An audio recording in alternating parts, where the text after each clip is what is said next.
శిశిరంలో నేలరాలిన ప్రతి ఆకు కోసం వసంతం రానే వస్తుంది. అప్పుడు మళ్లీ చెట్లు చిగురిస్తాయి, పూలు పూస్తాయి.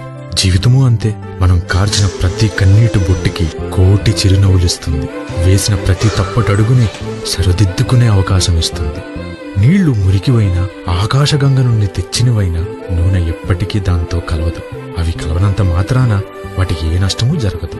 నీళ్లలో బజ్జీలు వేసుకోలేము, నూనెతో దాహం తీర్చుకోలేము. దేని గొప్పదనం దానిదే. మనల్ని ఎవరో రిజెక్ట్ చేశారని బాధపడాల్సిన అవసరం లేదు. వాళ్లు మనతో ఉన్నా లేకపోయినా మన గొప్పతనం మనకే ఉంటుంది. మీ మాటల కంటే మౌనాన్ని అర్థం చేసుకునే మనిషిని పట్టుకోండి. అలాంటి వాళ్లు దొరికినప్పుడు ఎట్టి పరిస్థితుల్లో ఆ చేయి వదలకండి.